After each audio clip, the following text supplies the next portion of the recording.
no? I-promote ko muna yung ating yung ating merch po, mga kababayan, na ProGov. Ayan, ProGov. Bakit ProGov yung merch ni Mark Ramos? Ayoko naman po kasi, mga bossing, nung nakalagay yung pangalan ko dito, tapos isusuot nyo, edi pangit to, mga kababayan. Hindi, no, Mark Ramos Vlog. Ayaw natin. Gusto natin, yung talagang meron tayong pagkakapare-pareho, mga kababayan. Kaya ayan, di ba? Pro-gov, mga bossing, lahat naman tayo. Pro-government po, mga boss chief amo, sir. At syempre, hindi natin makakalimutan yung Team MR. Ano po, hindi lang Mark Ramos na ako lang ang nakikita diyan.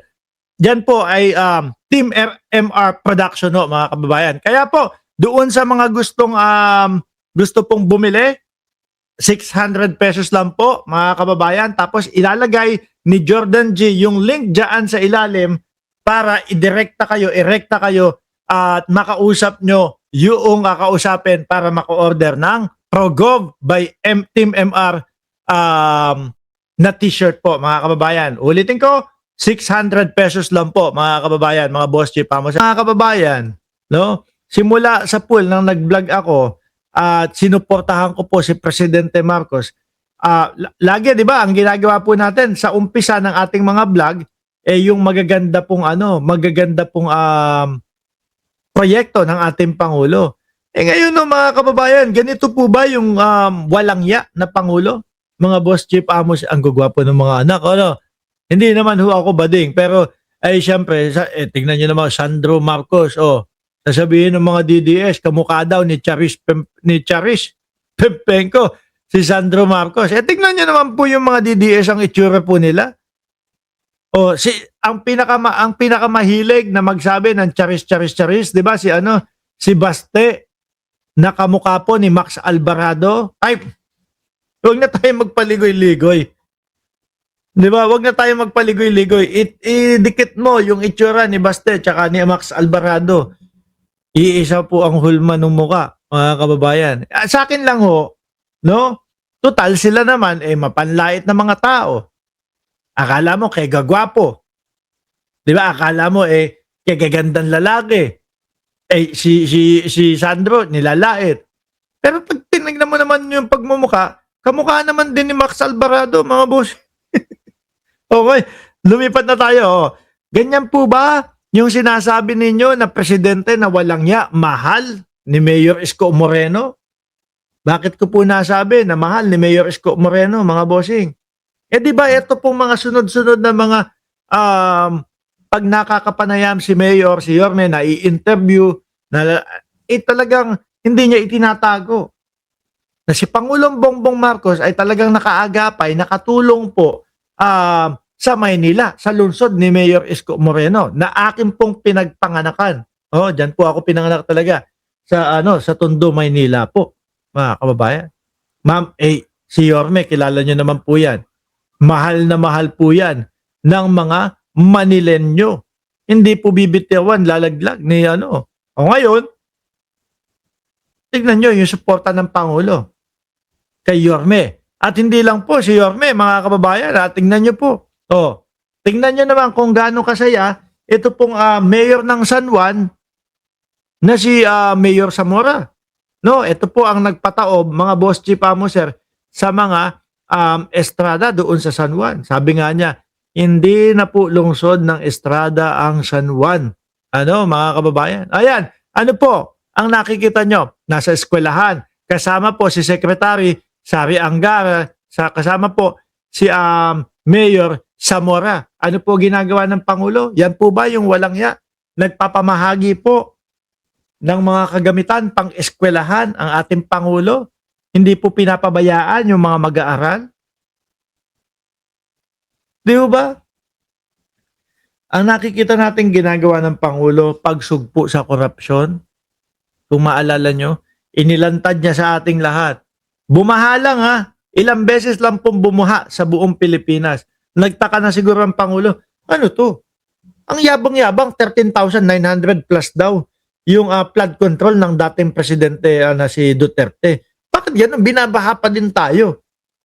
Siyempre, dahil napatanong siya, 13,900 plus ang flood control ni Duterte. Ano ba yun? May expiration day ba yun? Na kapag ka hindi na siya ang nakaupo bilang presidente ay hindi na din gagana yung mga... Hindi naman ho ganon. Di po ba? Hindi naman ho ganon. Pero bakit yung 13,900 wala, hindi gumana? Oh, nagpa-imbestiga na ang Pangulo. Sino yung mga construction company na mga talagang mga nakakakuha ng mga proyekto galing sa gobyerno ng Pilipinas? Lumantad na po. Hanggang sa nagsanga-sanga na po, mga bossing. At tingin ko, yung ibang mga politiko, yun ang kinagagalit. Kasi nasasabihan na sila, nasasabit na po yung mga pangalan nila. No, na meron silang mga project na mga hindi natapos, may mga project silang naging ghost, na may mga project silang substandard. Tingin ko kaya doon sila galit na galit. Sa Vice Presidente naman po, siguro kaya galit na galit mga kababayan ay dahil madaming nahinto sa negosyo nila. Madami pong nagsasabi, bali-balita sa social media, kaya lang daw po may tokhang-tokhang na ganon. Dahil pinoprotektahan ng dating Pangulong Duterte yung kanilang negosyo. Tapos, kumbaga, pambalandra lang daw po, pantakip yung tokhang para hindi isipin na sila daw ang nagpapasok ng mga ipinagbabawal na gamot sa bayang Pilipinas. Ikaw ba naman? O, tama nga naman, ano? Simple yung logic. O, sasabihin ng mga DDS, paano mo masasabi na si Duterte ang nagpapasok ng mga ganyan? Siya nga yung nagpapatukhang. Di ba? Simple lang. O sige, patupad natin yung tukhang. Tapos yung mga kalaban natin sa negosyo natin ipinagbabawal na gamot, ano natin, yariin. Kaya tingnan mo, ang dami tigok. Di ba? Pero yung ipinagbabawal na gamot, madami. Piso-piso lang yung mga nahuhuli nila. Mga bossing. Unlike kay Pangulong Bongbong Marcos, nagalit pa nga ang Vice Presidente ng bakit si Bongbong Marcos pa-picture-picture? Ikaw ba naman, yung mga bata mong mga pulis o yung mga otoridad mo makahuli, billion-billion po na mga ipinagbabawal na gamot, hindi ka pa-picture? At para ho sa akin, yun ay kumbaga, pagpapakita at pagsabi doon sa mga nagpapasok ng mga illegal sa bayan natin, seryoso ang gobyerno ni Bongbong Marcos sa mga ganitong illegalidad. Ano po? Pagkumparahin nyo na lang po. Yung bilyon-bilyon na pagpapapicture po ni Pangulong Bongbong Marcos sa mga huhuli ng otoridad sa pananungkulan niya. O versus doon sa piso-piso. Tapos nagpapapicture naman din ang dating Pangulong Duterte kahit piso-piso di ba? Baka yan yung ikinagagalit po ng mga DDS. Sabi ni Alonly TV, sindikato mga Duterte, mga kampon sila at alagad nila, tagasunod nila. Mga tagasunod ano? Mga kasama sa kulto, yung mga tagasunod. Ayan ang Pangulo, 'Di ba? Ngayon, tingin ko po, Madam Vice Presidente, hanggang dulo ng panunungkulan ni Pangulong Bongbong Marcos, ganito po ang makikita namin. Masaya kami kung ganito ang makikita natin.